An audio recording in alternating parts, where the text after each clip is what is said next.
Ang araw sa tondo ay nagsisimula hindi sa pag-indak ng liwanag, kundi sa bumubulong na ingay ng buhay. Dito sa loob ng isang barong na may bakas ng panahon, na tila binurdahan ang kwento ng bawat pamilyang naninirahan, ay matatagpuan si Elena Rodriguez.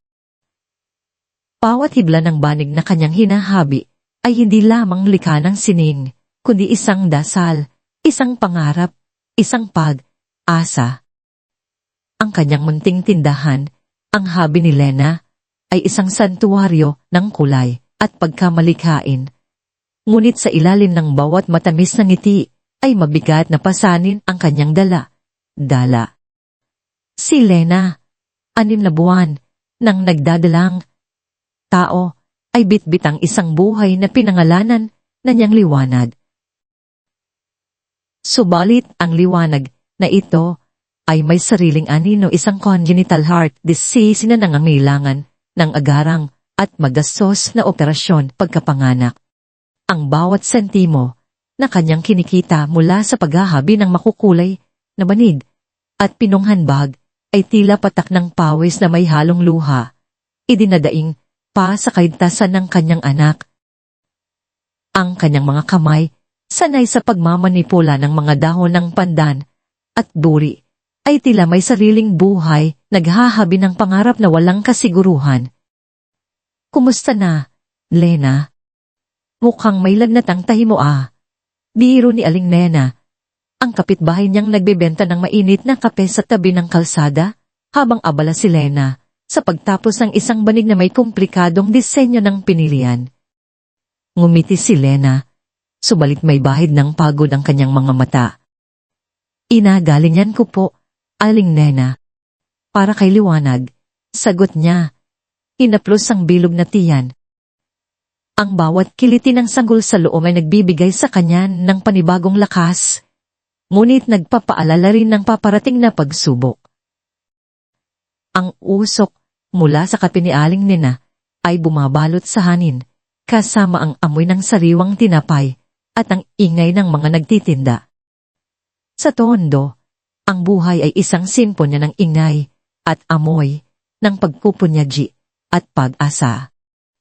Isang umaga, isang espesyal na order lang dumating, isang pino at malaking bag na yari sa pinagsamang hibla ng abaka at pandan para sa isang eksklusibong tindahan sa Makati. Ang bawat tahi ay maselan, bawat kulay ay pinili upang sumalamin sa kapinuhan. Ang pagtanggap sa order na ito ay parang biyaya mula sa langit, isang malaking halaga na bahagyang magpapagaan sa kanyang pinansyal na pasanin.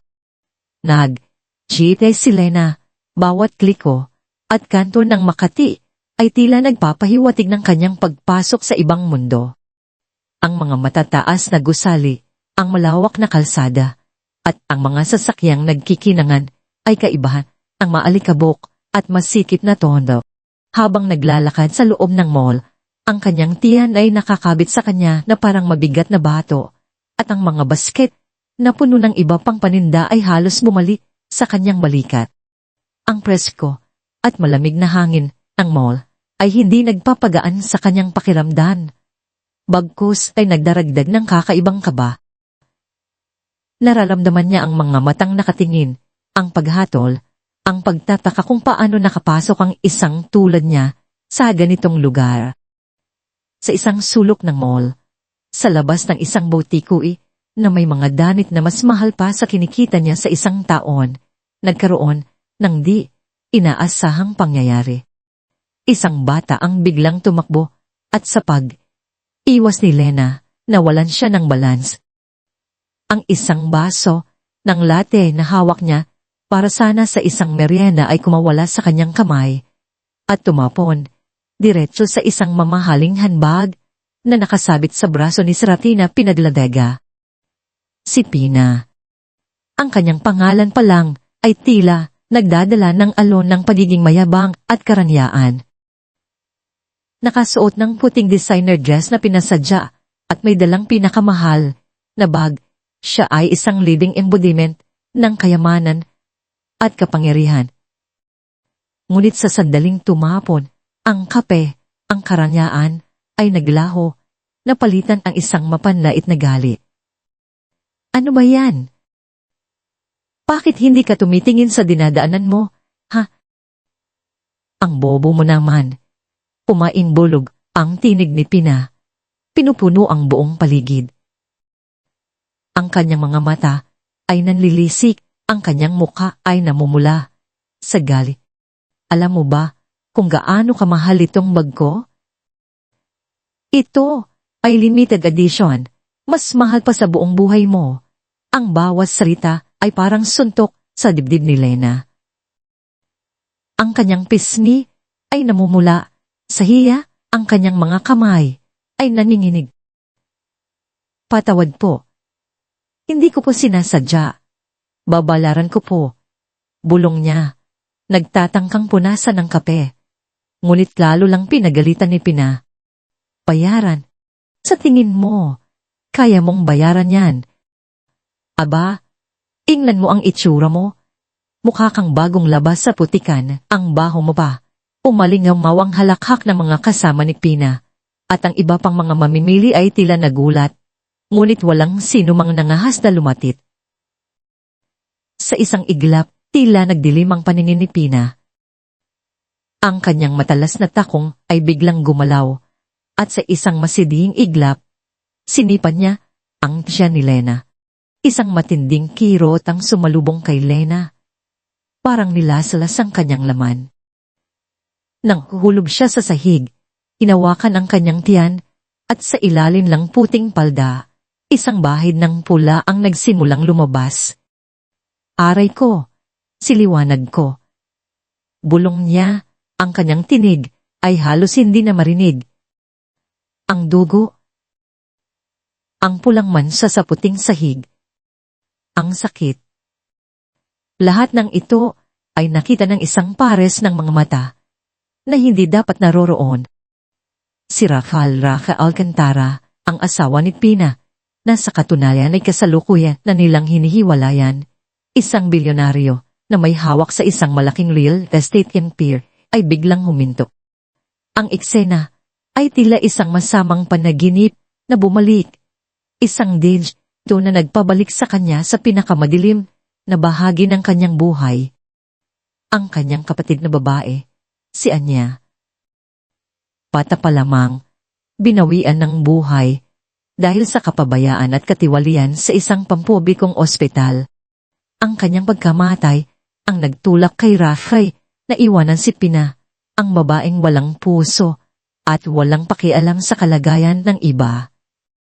Ang pagkamatay ni Anya ang nagtulak din sa kanya na itatag ang Anya Foundation, isang pundasyong naglalayon na labanan ang kawalang katarungan at tulungan ng mga mahihirap na pasyente.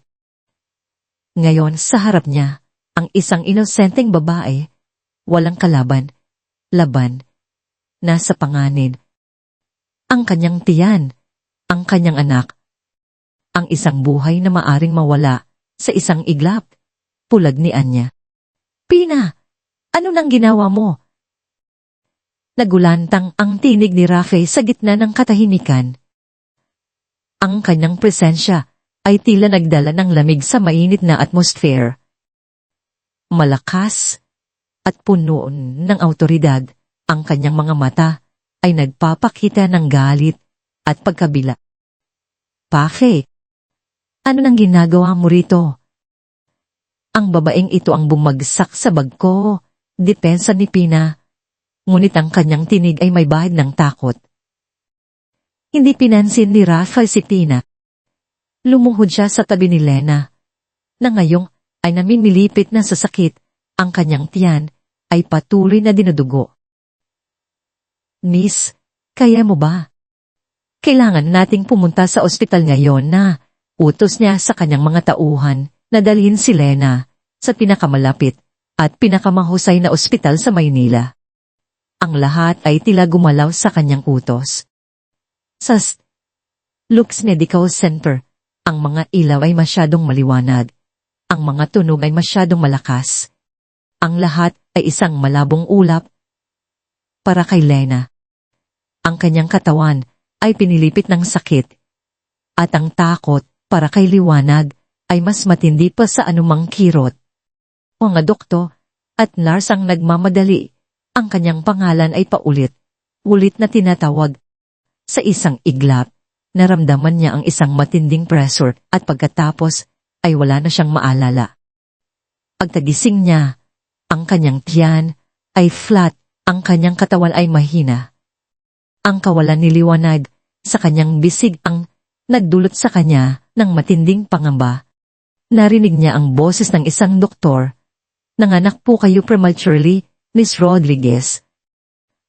6 na buwan pa lang po ang inyong sanggol. Si Liwanag. Nasaan po siya? Pulong ni Lena. Halos hindi na makahinga. Itinuro ng doktor ang isang incubator sa isang sulok ng kwarto. Sa loob, isang napakaliit na sanggol na tila kasing liit ng kanyang palad ang lumalaban para sa kanyang buhay. Si Liwanag. Mahina, marupok, ngunit buhay. Nangangailangan po siya ng aglarang operasyon sa puso. Malubha ang kanyang kondisyon at napakamahal ng operasyon. Isang iglap, ang mundo ni Lena ay gumumo. Ang perang kanyang inipon, ang lahat ng kanyang pagpupunyagi ay kulang. Kulang na kulang para iligtas ang kanyang anak. Ang kawalan ng pag-asa ay sumakop sa kanya. Miss Rodriguez, isang matatag na tinig ang narinig niya. Si Raf Alcantara. Nakatayul siya sa tabi ng kanyang kama. Ang kanyang mukha ay seryoso, ngunit may bay ng awa. Alam kong mahirap ang inyong sitwasyon. Pero may solusyon, tayo. Iningnan ni Lena si Rafi. Ang kanyang mga mata ay nagtatanong. Ibigyan ko kayo ng isang bagong buhay. Isang ligtas na buhay. Sasagutin ko ang lahat ng gastusin sa pagpapagamot ni Liwanag, pati na ang operasyon. Ibigyan ko kayo ng tirahan at seguridad. Lahat ng kailangan ninyo, paliwanag ni Rafael. Pero kapalit nito, kailangan ko ang inyong testimonya laban kay Pina. Kailangan kong tapusin ang kasal namin at kailangan kong ilantag ang tunay niyang pagkatao sa mata ng batas. Ang mga salita ni Rafe ay bumalot sa isip ni Lena. Isang bagong buhay. Kaligtasan. Ang operasyon ni Liwanag. Ang lahat ng ito ay parang isang panaginip na hindi niya inakala na mangyayari. Ngunit ang kapalit ay ang pagiging instrumento sa pagbagsak ng ibang tao, kahit na si Pina ang may kasalanan. May kirot sa kanyang puso. Ang kanyang moralidad ay nakikipaglaban sa kanyang instinct bilang isang ina. Ngunit nang makita niya ang kanyang maliit na Liwanag, lumalaban sa loob ng inkubator, ang lahat ng aalinlangan ay naglaho. Ano pa ba ang halaga ng kanyang pride kung ang buhay ng kanyang anak ang nakataya? Bulong niya, ang kanyang tinig ay halos hindi na marinig. Tatanggapin ko po ang inyong alok. Mula sa magulong tondo, si Lena at Liwanag ay dinala sa isang malaking apartment sa isang pribadong kondominium sa Makati. Ang bawat sulok ng apartment ay mayaman sa karanyaan ng malalaking bintana na may tanamin ng syudad, ang pinong mga kasangkapan, ang tahimik na kapaligiran. Ngunit sa halip na ginhawa, ang lahat ng ito ay nagdulot ng pagkabigla at pagkadismaya. Ang katahimikan ay tila nakakabingi at ang kalayuan sa kanyang nakadisang buhay ay nagbigay sa kanya ng pakiramdam ng pag-iisa. Habang nagpapagaling mula sa maagang panganganak, si Lena ay walang tigil sa pagbabantay kay Liwanag na nasa isang espesyal na incubator sa isang silid sa tabi niya. Ang bawat beep ng monitor, ang bawat hininga ni Liwanag ay nakaukit sa kanyang puso. Sa gitna ng lahat ng kalabisan na ito, ang kanyang mga kamay ay patuloy na hinahawakan ang isang maliit na piraso ng pinonghabing banig, ang kanyang omelet, ang kanyang koneksyon sa nakaraan, ang simbolo ng kanyang pagkakilanlan.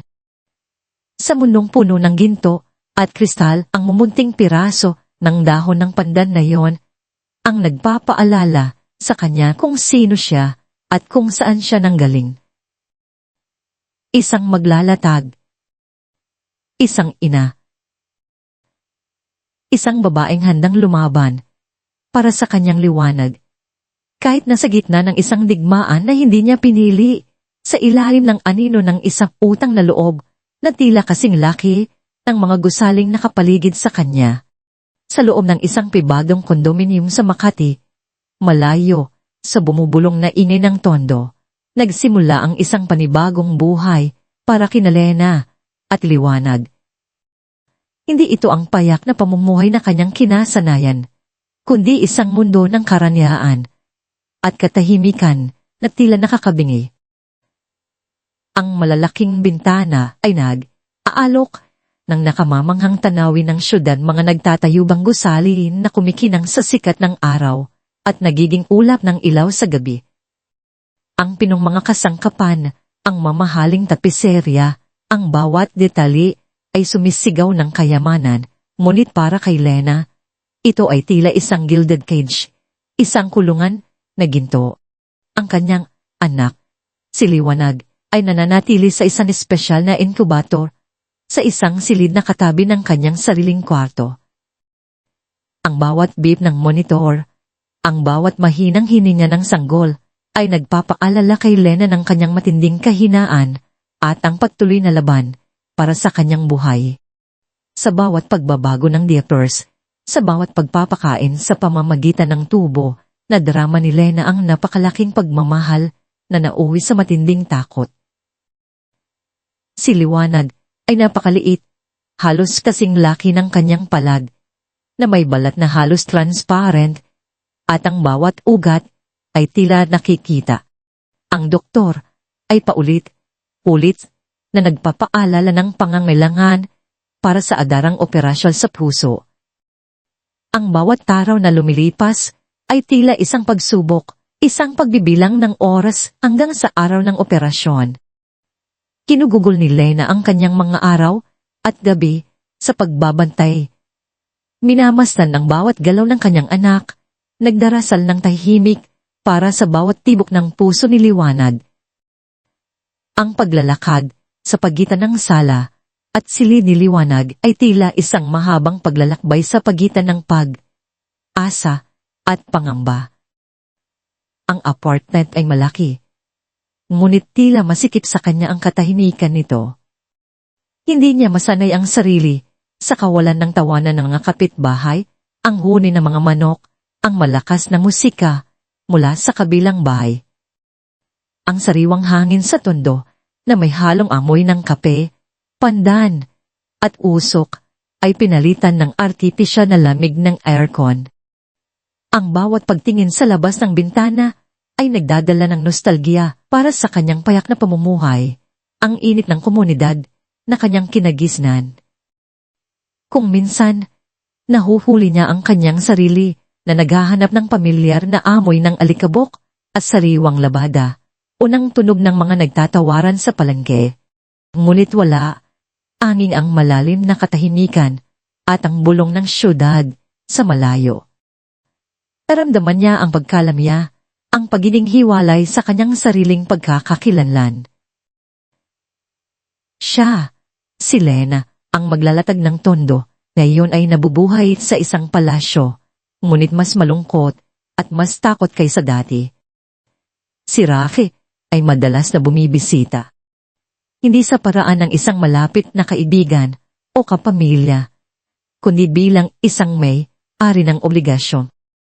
Ang kanyang mga pagbisita ay palaging may kasamang mga ulat mula sa mga doktor, mga papeles, tungkol sa mga bayarin sa ospital at mga updates sa kasudlaban kay Pina.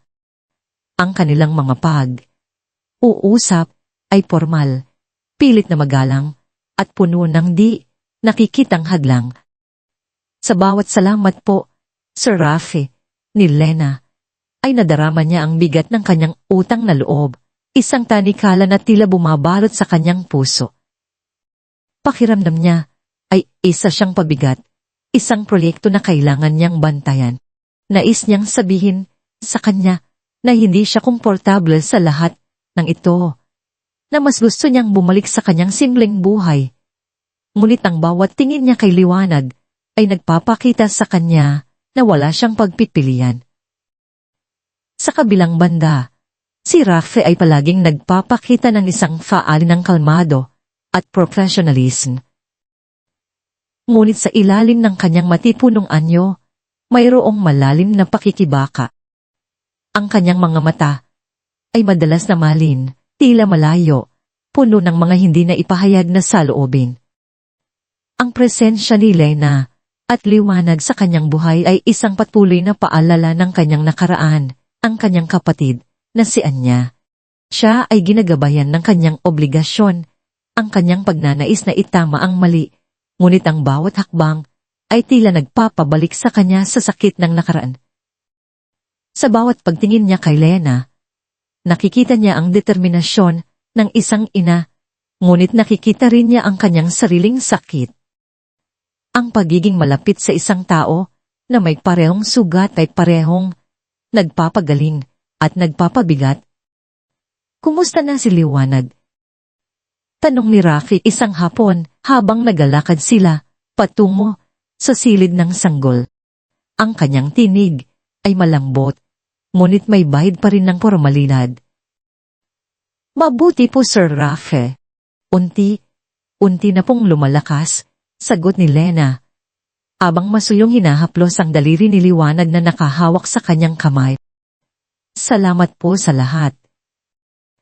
Kung hindi dahil sa inyo, huwag kang mag-alala tungkol dyan, Lena, putol ni Rafi. Tila may lungkot sa kanyang tinig. Ginagawa ko lang ang tama. At ayokong may ibang tao pang dumanas ng pinagdaanan ng pamilya ko. Sa mga pag-uusap na tulad nito, bagaman bihirang mangyari at palaging maikli, unting nabuo ang isang tulay sa pagitan nila. Isang gabi, habang si Rafi ay naghihintay na matulog si Liwanag, na pag-usapan nila ang tungkol sa Anya Foundation. Sa mga salita ni Rafi, naramdaman ni Lena ang bigat ng kanyang nakaraan. Ikinuwento niya ang tungkol kay Anya, ang kanyang nakababatang kapatid na babae na binawian ng buhay sa murang edad dahil sa kapabayaan at katiwalian sa isang pampublikong ospital. Ang mga mata ni Rafi ay nagpakita ng malalim na kalungkutan, isang sugat na hindi pa rin naghihilom. Si Anya, napakabait niya, bulong ni Rafi. Ang kanyang mga mata ay nakatingin sa malayo. Masyado siyang bata para mawala. Kung hindi dahil sa mga taong walang konsensya, buhay pa sana siya. Iyon ang dahilan kung bakit ko itinayo ang foundation. Para walang ibang Anya ang mawawala dahil sa kawalang katarungan. Naunawahan ni Lena. Ang kanyang puso ay kumirot sa pakikiramay. Ang pagnanais na protektahan ng kanyang anak, ang sakit ng pagkawala ng isang mahal, sa buhay ito ang mga emosyon na kanyang lubos na naiintindihan. Ang pagkawala ni Anya ay nagtulak kay Rafa sa isang landas ng hustisya, tulad ng pagbabanta sa buhay ni Liwanag na nagtulak kay Lena, na tanggapin ang alok ni Rafi. Ang kanilang mga sugat, bagaman magkaiba, ang sanhi ay pareho ang kalaliman. Ito ang unang pagkakataon na naramdaman ni Lena na hindi lang siya isang beneficiary, kundi isang kasama sa paghahanap ng hustisya. Sa mga matang puno ng kapangyarihan at awtoridad ni Rafi, nakita niya ang isang taong may malalim na sugat at may napakalaking pusong naghahanap ng katarong. Ang formalidad sa pagitan nila ay tila lumuwag ng bahagya, napalitan ng isang pinag-ugnayan ng pag-unawa. Ngunit ang kapayapaan na ito ay panandalian lamang. Abang ang araw ay patuloy na umiikot, isang bagong anino ang unti-unting bumabalot sa kanilang buhay.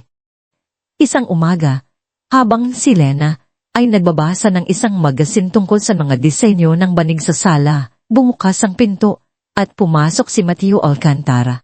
Siya ang pinsan ni Rafe at isang miyembro ng lupon ng kuan niya. Ngunit ang kanyang ngiti ay peke, ang kanyang mga mata ay nanlilisit, at ang kanyang aura ay nagpapakita ng kasakiman at panlilinlang. Kasama niya si Pina, na ngayon ay mas payat at mas mapait kaysa sa huling beses na nakita ni Lena. Ang devotion nila ni Rafi ay naging publiko at ang kanyang kahihiyan ay naging gasolina sa kanyang pagnanais na maghidigi. Magandang umaga, Lena. Bati ni Mateo, ang kanyang tinig ay tila matamis ngunit may bahid ng panunuya. Nandito lang kami para bisitahin si Rafael. Kumusta na ang ating munding pasyente? Naramdaman ni Lena ang isang lamig na dumaan sa kanyang gulugod. Hindi niya gusto ang paraan ng pagtingin sa kanya ni Mateo at ang pagiging malapit ni Pina sa kanya ay nagbigay sa kanya ng matinding kaba. Alam niya na si Pina ay may galit sa kanya at ngayon na may kakampi siya, pakiramdam niya ay mas malaki ang banta. Si Pina, na ngayon ay halos walang may Pap, ay nagpakita ng isang mapanlait na ngiti. Ang kanyang mga mata ay nagpapakita ang matinding puot na tila sinasabi na hindi pa tapos ang kanilang laban. Para kay Pina, si Lena ang ugat ng lahat ng kanyang problema, ang dahilan ng kanyang diborsyo, ang mansa sa kanyang reputasyon. Sa mga sumunod na linggo, unting napansin ni Lena ang mga kakaibang pangyayari.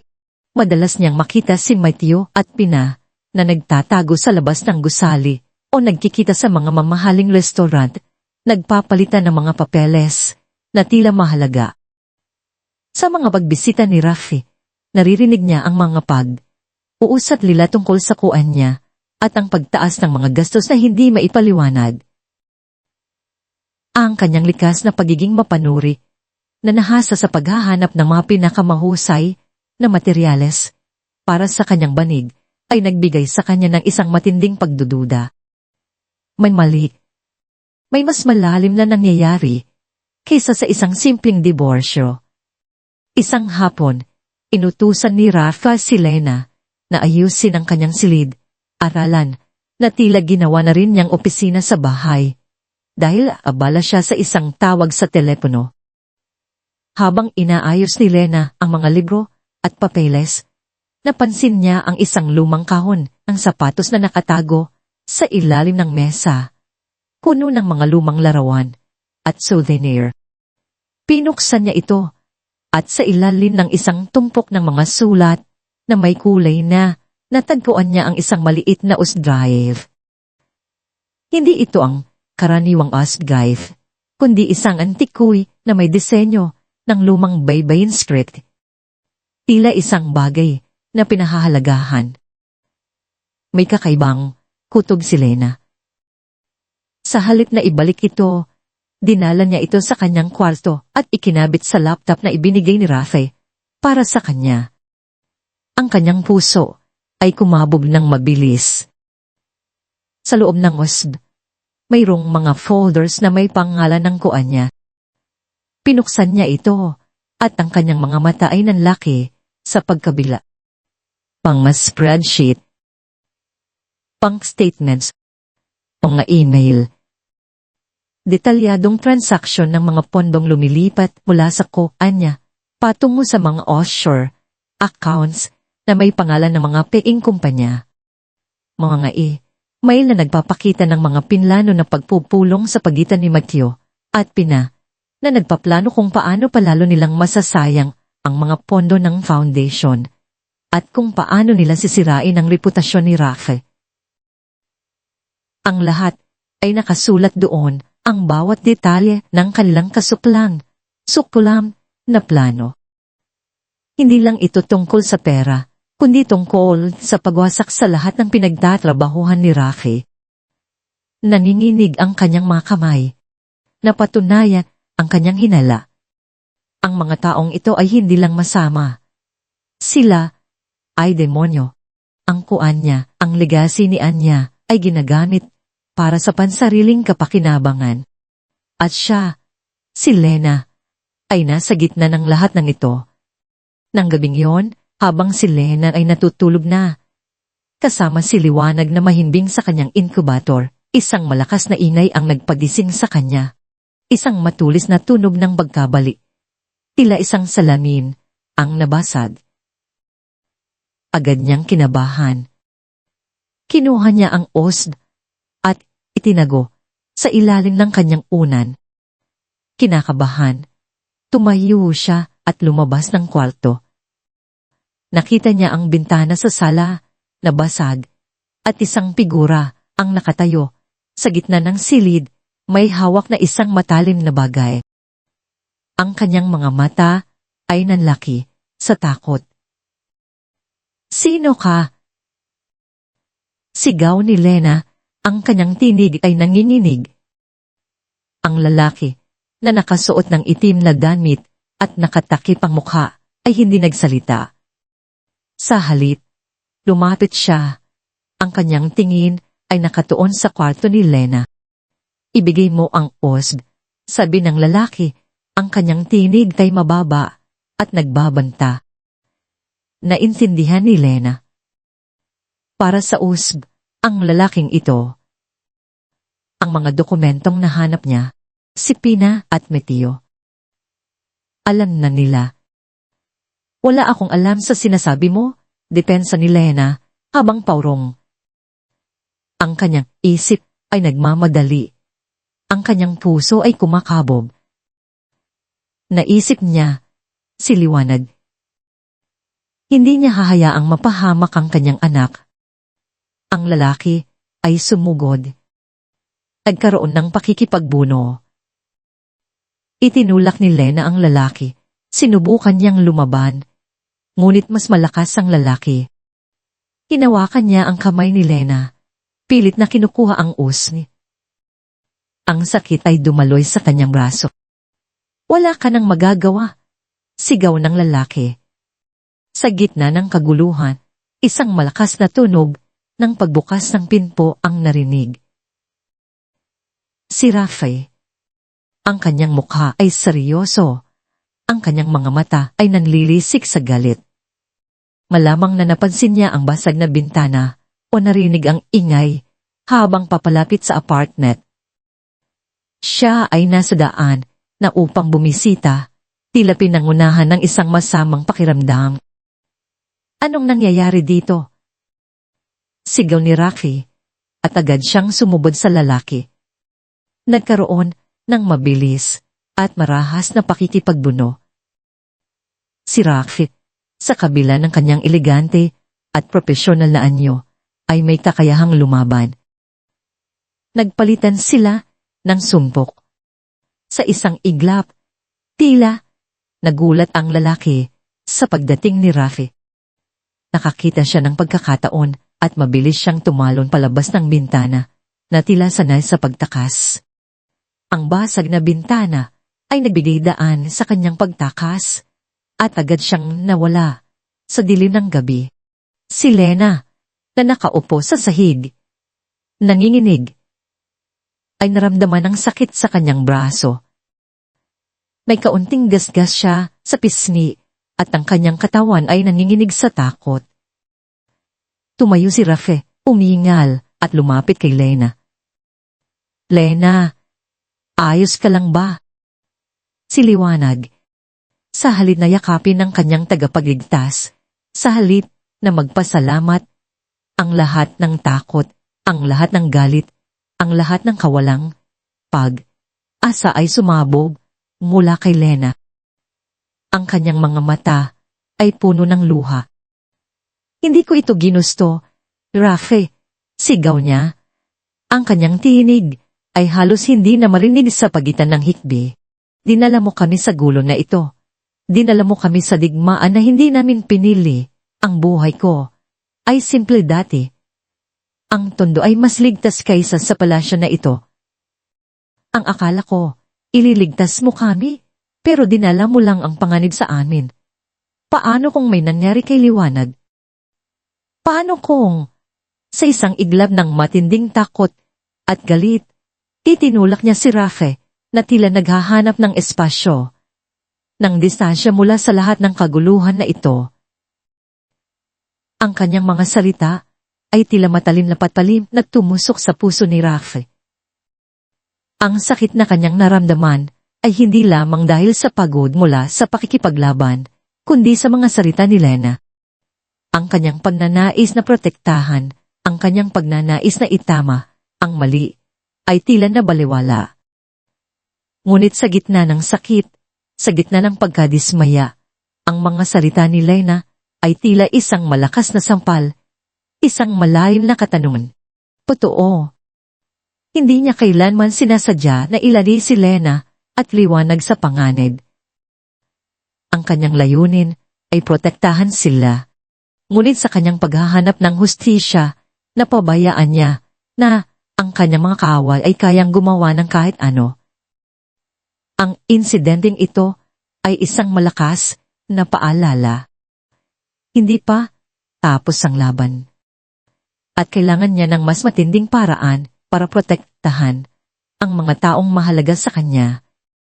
Ang mga salita ni Lena ay hindi lamang nagdulot ng sakit, kundi nagbigay din ng matinding pagdising sa katotohanan. Ang digmaan na ito ay hindi na lang para sa kanyang kapatid. Ito ay para kay Lena, para kay Liwanag, at para sa lahat ng mga inosente. Ang mga salita ni Lena na tila nagmula sa kaibuturan ng kanyang pagkabigo at takot ay kumalat sa hangin na parang mga basag na kristal, bawat isa ay tumutusok sa puso ni Rafe. Ang sakit ay hindi lamang dulot ng pisikal na pagod mula sa pakikipagbuno sa salarin, kundi higit sa lahat, mula sa pag-amin na sa kabila ng lahat ng kanyang pagsisikap, ay nabigo pa rin siyang protektahan ang mga taong mahalaga sa kanya. Ang mga matalim na pagtulak ni Lena ay tila isang paggising, isang malakas na sampal ng katotohanan. Siya ay nagplano, gumawa ng hakbang, at kumilos sa paniniwalang proteksyon ang ibinibigay niya. Ngunit ang panganib ay sumuot sa mga siwang ng kanyang mga pananggalang. Sa mga oras na yon, habang nakatayo siya sa gitna ng sala, ang basag na bintana ay tila sumasalamin sa basag niyang pag-asa. Natanto ni Rafe na ang kanyang diskarte ay hindi sapat. Ang kanyang galit kay Pina at Mateo, nang hanggang ngayon personal lamang, ay lalong lumalin, na nagkaroon ng bagong dimensyon ng agarang pangangailangan. Hindi na lang ito tungkol kay Anya. Hindi na lang ito tungkol sa hustisya. Ito ay tungkol sa kaligtasan ni Lena at Liwanag. Sa dilim ng gabi, habang ang mga sirena ng pulisya ay lumalayo at ang mga nurse ay nag-aalaga kay Lena at Liwanag sa isang silid, si Rafe ay nanatiling gising. Ang kanyang isip ay parang isang bagyo ng mga ideya at plano. Ang pagkawala ni Anya ay bumalik sa kanya, sariwang, sa diwa ang sakit.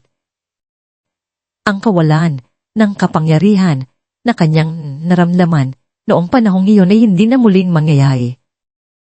Kung nais niyang protektahan si Lena at Liwanag, kailangan niyang gawin ito sa pinakamabilis, pinakamalakas at pinaka-formal na paraan. Hindi niya maaaring hayaan na ang mga taong tulad ni Pina at Mateo ay magpatuloy sa kanilang suklan na mga gawa. Kailangan niyang wasakin ang kanilang impluwensya, tanggalin ang kanilang kapangyarihan, at ilantad ang kanilang mga kasinungalingan sa liwanag ng araw para makita ng lahat. Ang pagiging tahimik at pagtatago ay hindi na isang opsyon. Ang oras para sa komprontasyon ay dumating na. Sa mga sumunod na araw, tila nagbago si Rafe. Ang kanyang mga mata ay naging mas matalin. Ang kanyang mga galaw ay naging mas mabilis. At ang kanyang tinig ay naging mas puno ng awtoridad. Kung dati ay may bahid pa ng pagdududa, ang kanyang desisyon na ibunyag ang lahat, ngayon ay wala na. Ang kanyang mga abogado ay tiniton, ang kanyang mga tauhan ay pinagbilinan, at ang kanyang opisina ay naging sentro ng isang operasyong mas masilan kaysa sa anumang transaksyon sa real estate na kanyang pinamamahalaan. Ang lahat ng impormasyon mula sa Osgar na nakuha ni Lena ay ginamit bilang batayan at mula roon ay nagsimula siyang bumuo ng isang hindi matitinag na kaso. Ang bawat bank statement, bawat email, bawat transaksyon ay maingat na inayos, pinatibay ng mga dagdag na ebidensya na kanyang pinahanap. Samantala, si Lena ay unting nakakabawi mula sa kanyang trauma. Ang sugat sa kanyang braso ay naghilom, ngunit ang takot sa kanyang puso ay nanatili. Habang nakikita niya ang pagbabago kay Rafe, ang kanyang pananaw ay unting nagbago. Hindi na ito ang Rafe na tila may aalinlangan sa kanyang mga desisyon o ang Rafe na may pader sa kanyang paligid. Ang nakita niya ay isang taong may matinding galit, ngunit mayroon ding matinding determinasyon na protektahan ang mga taong mahalaga sa kanya. Ang mga salita niya, ang kanyang mga kilos, ay nagpakita ng isang walang hanggang commitment sa pagwawasto ng mali. Lena, sabi ni Rafe isang hapon, habang nakaupo sila sa tabi ng incubator ni Liwanag. Ang kanyang boses ay malambot, ngunit may isang matinding seryosong tono. Alam kong natatakot ka, at naiintindihan ko ang iyong galit. Hindi ko sinasadya na mailagay ka at si Liwanag sa panganib. Pero maniwala ka sa akin, hindi na ito mangyayari muli. Kailangan kong tapusin ito para sa ating lahat. Tumingin si Lena sa kanya. Ang kanyang mga mata ay puno ng pag-aalangan. Pero Sir Rafe, mapanganib po ang ginagawa natin. Hindi po ba pwedeng pabayaan na lang? Umiling si Rafe. Hindi, Lena. Hindi natin pwedeng hayaan. Kung hindi natin ito ititigil ngayon, magpapatuloy sila sa panlilinlang. Maraming inosenteng tao ang maghihirap, at ang takot ay hindi kailanman maglalaho. Kailangan natin itong harapin ng direkta, at kailangan ko ang iyong tulong. Hindi ko ito magagawa ng malaka. Ang mga salita ni Rafe ay bumalot sa isip ni Lena. Ang ating lahat. Ang natin. Hindi lang ito laban niya, kundi laban din niya. Ang kuan niya ay hindi lang para kay Anya, kundi para sa lahat ang mga liwanag sa Pilipinas na nangangailangan ng tulong. Ang maliit na piraso ng banid sa kanyang bulsa ay tila nagbigay sa kanya ng lakas. Ang pagiging maglalatag ay hindi lang paghahabi ng mga disenyo, ito ay paghabi ng pangarap, ang pag-asa ng isang kinabukasan. Handa po akong tumulong, Sir Rafe, sabi ni Lena, ang kanyang tinig ay matatag. Para kay Liwanag, at para sa lahat ng nangangailangan ng hustisya. Mula sa sandaling iyon, nagkaroon ng bagong pag-unawa sa pagitan nila. Si Rafe ay nagsimulang plano para sa taunang Anya Foundation Charity Gala. Hindi ito magiging isang simpleng gabi ng kawanggawa. Ito ay magiging isang yugto, isang entablado, para sa katotohanan. Nais niyang gawing itong publiko, nakikita ng lahat. Ang gala ay gaganapin sa isa sa mga pinakamarangyang hotel sa Manila, ang Grand Ballroom ng Manila Peninsula. Ang imbitasyon ay ipinadala sa lahat ng mga personalidad sa lipunan, mga politiko, mga negosyante, mga media mogul, at mga philanthropist. Ang bawat detalye ay pinaghandaan ng maingat mula sa guest list hanggang sa security arrangement. Si Rafe ay nagtalaga ng isang espesyal na koponan ng seguridad para kina Lena at Liwanag. Sila ay palaging binabantayan at ang apartment ay nilagyan ng mga advanced security system. Kahit na si Lena ay unti-unting nagtitiwala kay Rafe, ang alaala ng nakaraang pag-attack ay nanatili.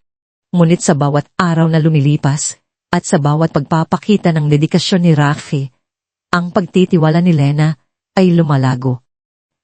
Alam niyang hindi na niya kayang tumakbo.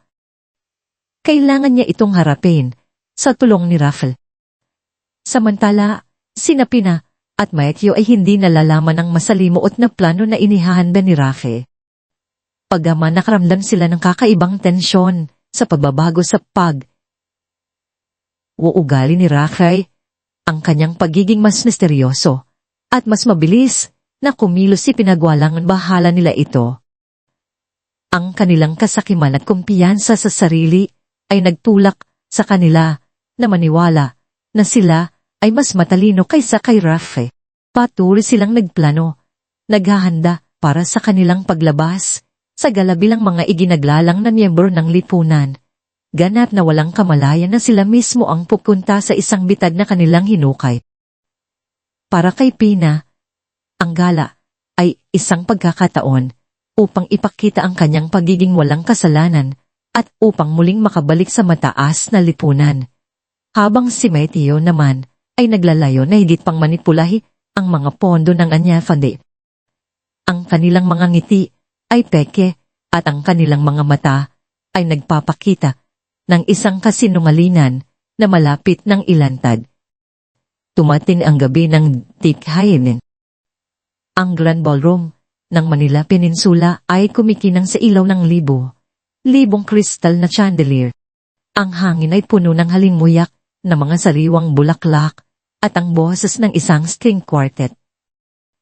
Ang mga bisita nakasuot ng kanilang pinakamagagandang damit, mga formal na barong Tagalog para sa mga lalaki at mga eleganteng gown para sa mga babae, ay nag-uusap at nagtatawanan.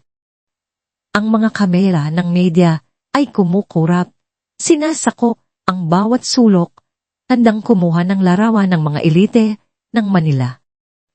Ang lahat ay tila perpekto, isang larawan ng karanyaan at pinunalipunan. Sa gitna ng lahat ng ito, si Lena ay nakasuot ng isang simple, ngunit eleganteng barot saya na may pino at detalyadong borda. Ito ay pinasadya para sa kanya, ngunit ang disenyo ay nagpapaalala sa kanyang pinagmulan malinis, marangal at matibay. Ang kanyang buhok ay nakapusod ng maayos at ang kanyang mukha ay seryoso, ngunit may bahid ng lakas. Sa kanyang mga kamay, mahigpit niyang hawak ang maliit na piraso ng banig na kanyang laging dala, isang paalala ng kanyang pagkatao, at ang lakas na nagmumula sa kanyang mga ugat. Pinanood niya ang mga bisita mula sa likod ng entablado. Ang kanyang puso ay kumakabob ng malakas.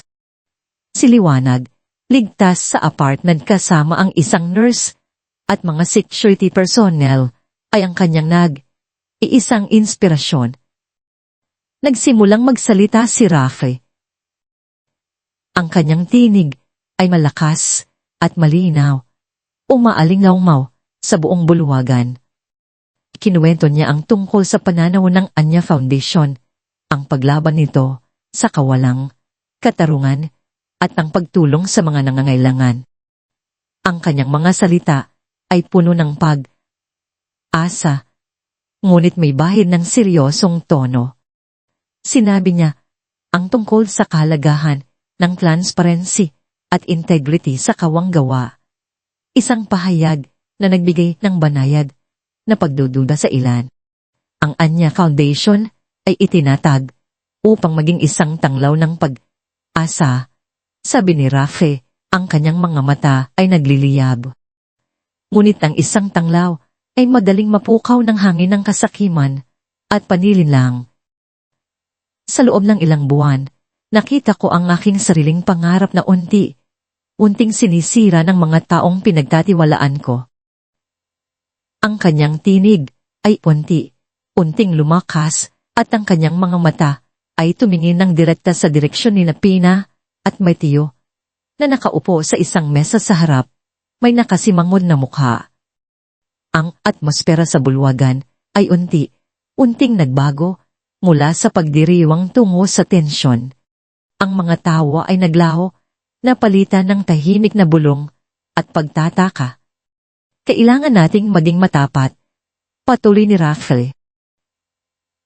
At sa gabing ito, ilalantad natin ng katotohanan. Sa isang iglap, ang mga ilaw sa entablado ay lumabo.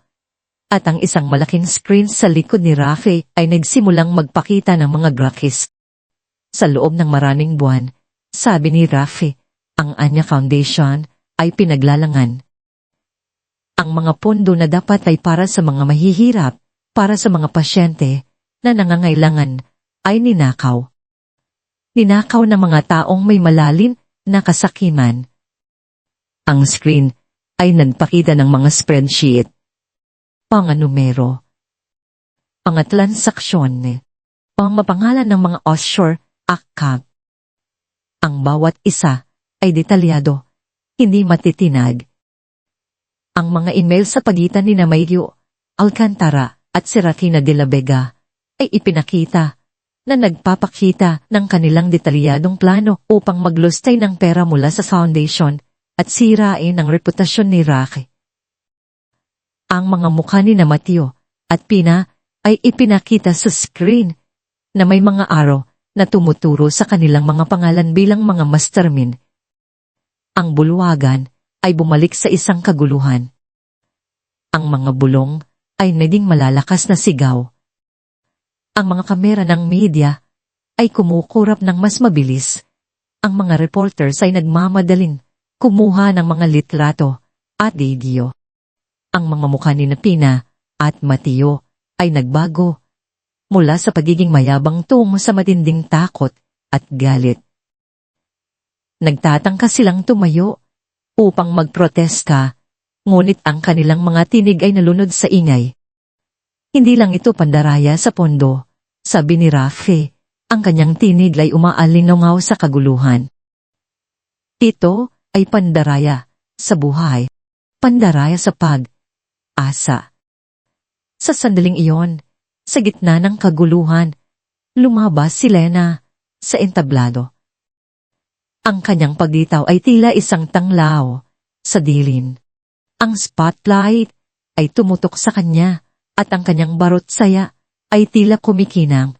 Mahigpit pa rin niyang hawak ang piraso ng banig. Ang kanyang mga mata ay nanatili kay Rafi na tila nagbibigay sa kanya ng lakas. Nagsimula siyang magsalita. Ang kanyang boses ay nanginginig sa simula, ngunit unting lumakas. Ako po si Elena Rodriguez, sabi niya, ang kanyang tinig ay malinaw. At narito ako upang magpatotoo.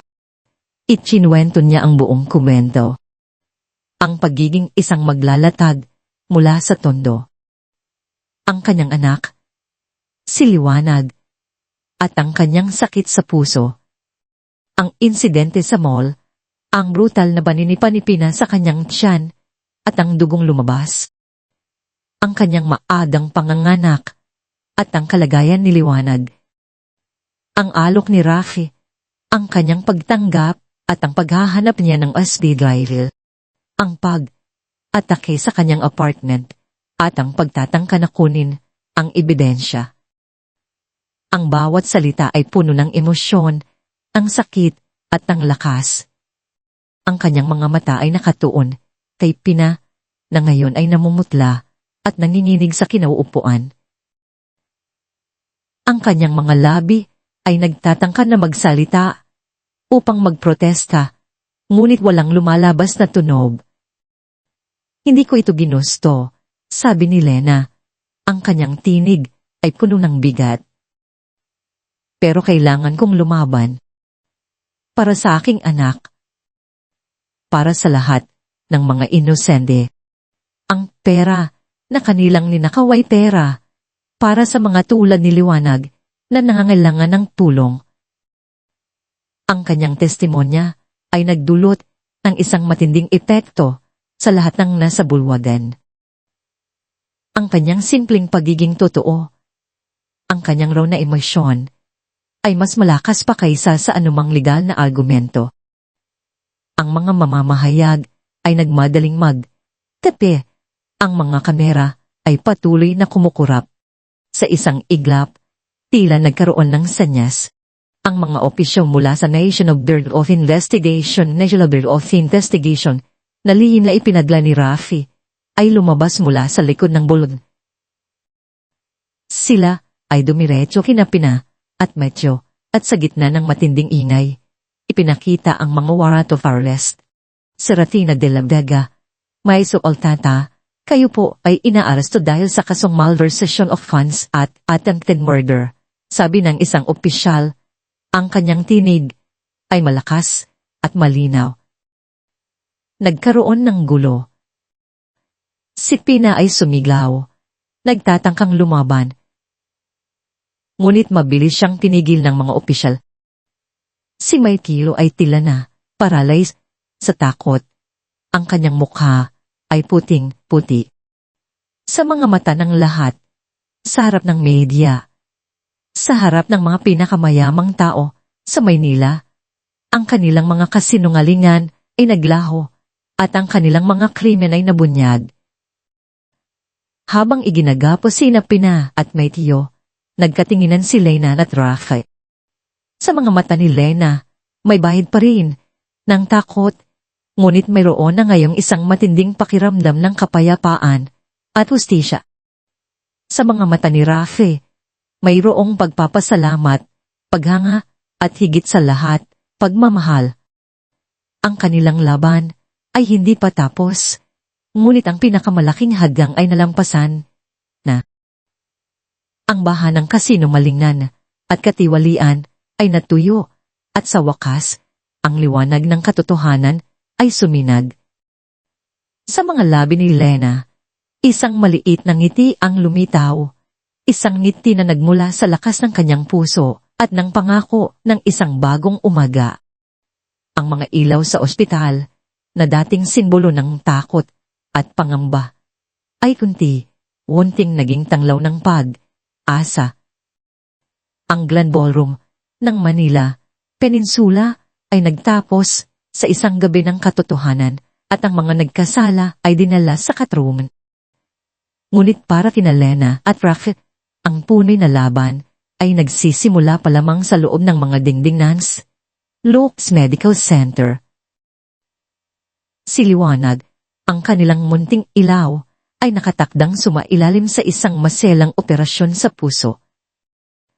Bawat segundo ay tila isang buong oras habang naghihintay sina Lena at Rafi sa labas ng operating room. Ang bawat beat ng monitor, bawat yabag ng nurse, ay nagbibigay ng kaba sa kanilang mga puso. Ang kamay ni Lena ay mahigpit na nakahawak sa kamay ni Rafi, ang kanilang mga palag ay basa sa pawis. Sa gitna ng lahat ng ito, ang maliit na piraso ng banig sa bulsa ni Lena ay tila nagpapahiwatig ng kanyang pinagmulan, ng kanyang pag-asa, ng kanyang pananampalataya. Naroon din si Rafi, ang kanyang mukha ay seryoso, ngunit ang kanyang mga mata ay nagpapakita ng isang malalim na pag-aalala. Ang nakaraan, ang pagkamatay ni Anya, ay tila bumabalik sa kanyang isip, isang anino na hindi pa rin niya lubos na maiwan. Ngunit ngayon, may pag-asa. Ngayon, may laban. Matapos ang 8 oras na tila walang katapusang paghihintay, lumabas ang doktor. Ang kanyang mukha ay pagod, ngunit may ngiti. Matagumpay po ang operasyon, anunsyo niya. Ang bawat salita ay parang musika sa kanilang mga tainga. Malakas ang puso ni Liwanag. Ngayon, kailangan niya lang ng paggaling at pagmamahal. Isang malakas na hitbi ang kumawala mula kay Lena. Halong luha ng saya at pasasalamat. Niyakap niya si Rafi na tila nawala ang lahat ng formalidad sa pagitan nila. Ang kanilang mga yakap ay puno ng kaluwagan, ng pagkakaisa, ng isang bagong simula. Ang mga sumunod na linggo ay naging isang panahon ng masusing pag-aalaga at walang humpay na pagmamahal. Si Liwanag, na nooy napakaliit at marupok, ay unting nagpapakita ng lakas. Ang kanyang maliliit na daliri ay mahigpit ng humahawak sa mga daliri ni Lena at Rafi. Ang kanyang unang ngiti, isang maliit na kislap ng kagalakan, ay tila nagpabago sa lahat ng kanilang pinagdaanan. Ang kanyang unang pagtawa, isang tunog na parang musika ng mga anghel, ay nagbigay ng bagong kahulugan sa kanilang buhay. Inugugol ni Lena ang kanyang mga araw sa pagbabantay kay Liwanag. Bawat kanta na kanyang inaawit, bawat kwento na kanyang binabasa, bawat haplos sa balat ng kanyang anak ay puno ng pag-asa. Si Rafi, sa kabila ng kanyang abalang schedule, ay palaging gumagawa ng oras para bumisita. Hindi na ito ang formal na pagbisita ng isang nagpapakita ng obligasyon, kundi ang mainit na pagbisita ng isang ama. Nanatili siya sa gabi, nagbabasa ng mga kwento kay Liwanag, nagmamasid sa kanyang mahimbing na pagtulog. Ang pagmamahal niya kay Liwanag ay lumago sa bawat araw, isang pagmamahal na lumikha ng isang hindi nakikitang ugnayan sa pagitan niya at ni Lena. Sa bawat paggaling ni Liwanag, unti-unting naghilom ang mga sugat sa puso ni Lena. Ang takot ay unting pinalitan ng kagalakan at ang pag-asa ay lalong lumalin. Ang kanyang mga kamay, na sanay sa paghahabi ng banig, ngayon ay sanay sa pag-aalaga ng isang buhay. Nakita niya ang kanyang sarili na hindi na isang biktima, kundi isang manligma. Ang kanyang karanasan, ang kanyang paghihirap, ay hindi na isang pabigat, kundi isang inspirasyon.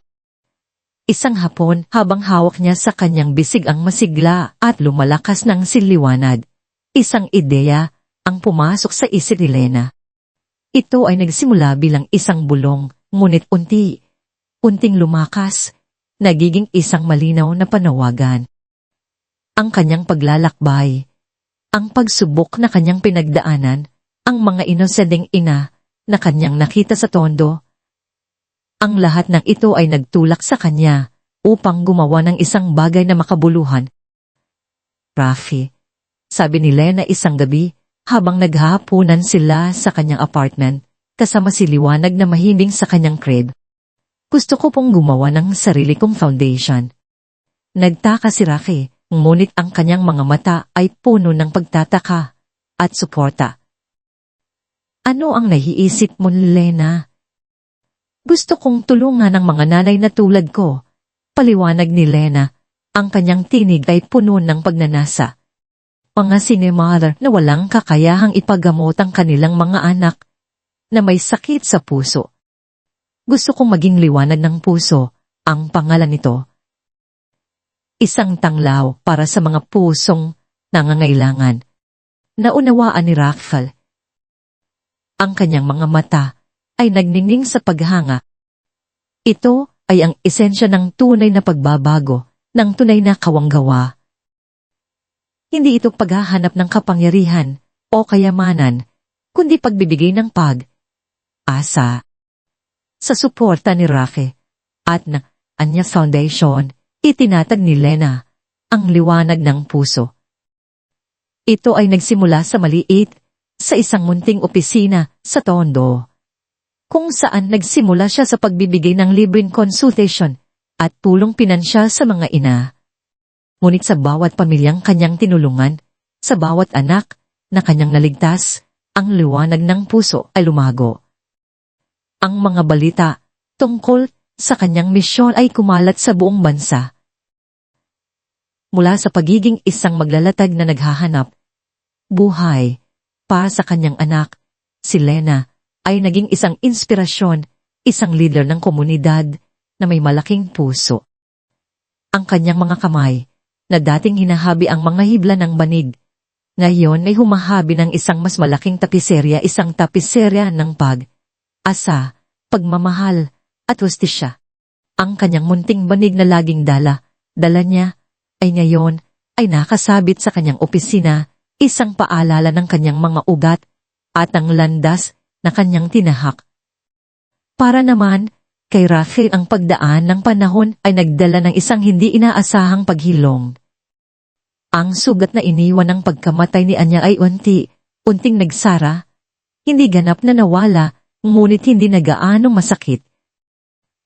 Ang hustisya na kanyang hinanap para kay Anya ay natagpuan sa pagkabagsak ni Pina at Matthew. Ngunit ang tunay na kapayapaan ay natagpuan niya sa mga ngiti ni Liwanag, sa tapang ni Lena at sa bagong layunin na kanyang natagpuan sa buhay. Ang Anya Foundation, na ngayon ay malinis at mas malakas kaysa dati, ay patuloy na lumalaban para sa katarungan, ngunit mayroon na ngayong kasama ang liwanag ng puso. Ang dalawang pundasyon ay nagtutulungan, nagsasama, sama sa kanilang misyon. Ang kanyang buhay ay nagkaroon ng bagong kulay. Ang kanyang pagiging bilyonaryo ay hindi na lamang tungkol sa negosyo at kapangyarihan, kundi tungkol sa paglikha ng pagbabago, ng pag-asa. Sa piling ni Lena at Liwanag, natuklasan niya ang isang uri ng pagmamahal na hindi niya inakala na posible. Hindi na lang ito tungkol sa obligasyon, kundi isang tunay at malalim na pagmamahalan. Ang kanilang mga uusap ay naging mas malalim. Ang kanilang mga tawa ay mas malakas. Ang bawat tingin nila sa isa't isa ay puno ng unawa, ng respeto, ang paghanga. Ang kanilang mga puso ay unting nagsama, bumubuo ng isang matibay na ugnayan na hindi kayang sirain ng anumang pagsubok. Niyaya ni Rachel si Lena na magpakasal, hindi sa isang granding paraan, kundi sa isang simple, pusong paraan, sa gitna ng mga bulaklak sa isang hardin, habang pinapanood sila ni Liwanag na nakangiti. Lena, sabi ni Rachel, habang hawak ang kanyang kamay, ikaw ang liwanag na nagdala ng asa sa buhay ko. Hindi lang kay Liwanag, kundi pati na rin sa akin. Mahal kita.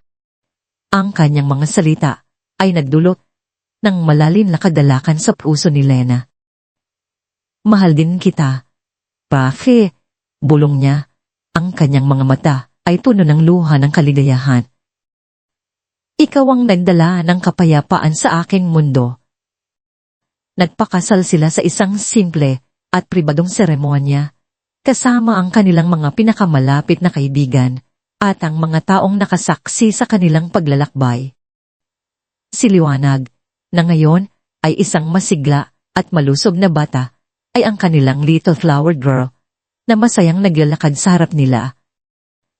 Ang kwento ni Lena at Rachel ay hindi nagtapos sa isang ingranding kasal, kundi sa patuloy na paghahanap ng kahulugan sa bawat araw. Ito ay natapos sa isang mainit at maaraw na hapon sa isang malawak na parke. Sa labas ng syudad, ang tunog ng mga ibon ay nagpapaalala sa kapayapaan ng kalikasan. Si Liwanag na ngayon ay 4 na taong gulang ay masayang nagtatakbuhan sa damuhan, hinahabol ang isang paro, ang kanyang mga tawa ay nagbibigay ng buhay sa buong lugar. Ang kanyang buhok ay lumago, at ang kanyang mga mata ay nagpapakita ng isang walang hanggang kagalakan. Wala nang bakas ng kanyang nakaraang sakit. Nakatayo si Lena at Rachel sa ilalim ng lili ng isang malaking puno. Ang kanilang mga kamay ay magkahawak, ang kanilang mga mata ay nakatuon sa kanilang anak. Ang balat ni Lena ay ngayoy mas maganda, ang kanyang ngiti ay mas totoo, at ang kanyang mga mata ay kumikinang sa kaligayahan. Ang kanyang barot saya, na kanyang isinuot sa entablado ay ngayon ay isa ng paborito niyang kasuotan. Isang paalala ng kanyang tapang. Ang mga kamay niya, na dati ay abala sa paghabi, ngayon ay abala sa pagmamahal. Si Rafi, sa kanyang katatagan, ay nagpakita ng isang kalmadong kaligayahan. Ang kanyang mga mata, na dating puno ng sakit, ngayon ay puno ng pagmamahal. Ang bilis ng panahon, di ba? Tulong ni Lena, habang nakasandal sa balikat ni Rafi. Ngumiti si Rafi. Oo, pero bawat sandali, bawat hamon ay sulit. Tingnan mo siya, Lena. Ang ating liwanag. Niyakap ni Lena ang kanyang asawa. Ang kanyang puso ay puno ng pasasalang. Ang maliit na peraso ng banig na ngayon ay nasa loob ng kanyang prolsi ay isang paalala ng kanyang pinagmulan, ng kanyang paglalakbay, ang lahat ng kanyang pinagdaanan. Ngunit ngayon, ang mga hibla ng manig ay hindi na lang nagkukwento ng pagpupunyagi, kundi ng pagkakaisa, ng pagmamahalan ng isang pamilya. Ang pag-asa ay nagsimula sa isang munting hibla at ngayon ay lumago bilang isang napakalaking tapiserya ng buhay. Ang kanilang kwento ay isang patunay na kahit sa gitna ng pinakamatinding pagsubok, kahit sa pinakamadilim na panahon, ang pagmamahal at katarungan ay laging mananaig. Ang mga sugat ay naghilom, ang mga puso ay nagsama. At ang liwanag ng isang bagong umaga, ay suminag, nagbibigay daan sa isang hinaharap na puno ng pag-asa, pagmamahal, at walang hanggang kaligayahan.